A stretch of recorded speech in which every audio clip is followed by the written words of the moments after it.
On St. Croix, big news this week in the efforts by the Virgin Islands government to acquire land in order to ensure islanders are able to use it, enjoy it, and learn from it as well.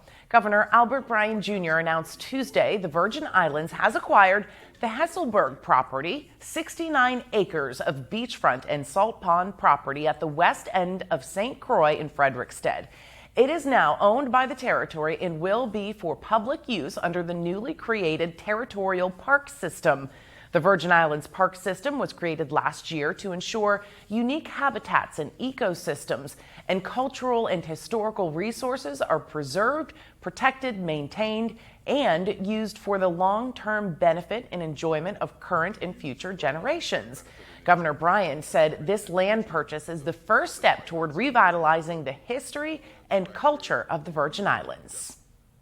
This property consists of almost 2,000 feet of beachfront property, a third of the salt pond that's behind, and also is adjacent to the Vincent Mason Pool and Sandy Point Wildlife Refuge. By acquiring this property, we are able to preserve environmentally significant wetland and cultural resources. We are able to secure coastline and beach access for residents for generations to come and expand camping and other recreational facilities for residents, among other uses. This is all part of our push now for not only economic renaissance, but also cultural and historical renaissance. The 175-year commemoration of our emancipation is another big piece of what this administration is bringing to the Virgin Islands, making sure that our young people are celebrating not only the wins of the current and the future administration, but the shoulders that we stand on and the historical past.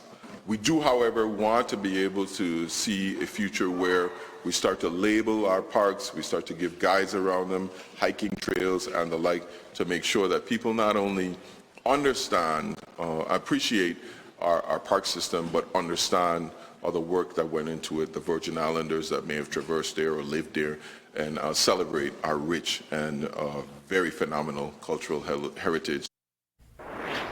The property was listed for $1.95 million, has been appraised for $1.7 million. The Virgin Islands Public Finance Authority, though, was able to purchase the property for $1.2 million, with funds made available through the sale of the Kings Alley Hotel and Anchor Inn properties, which were sold last March for $3.65 million.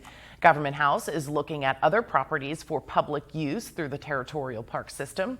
Governor Bryan reiterated this purchase does not change or hinder residents' abilities to use the property as they would for hiking, camping, etc. It simply allows the government to build on and improve the property, like expanding camping and other recreational facilities for residents, and to add historical labels, as the governor mentioned, and guides along hiking trails and near historical ruins too.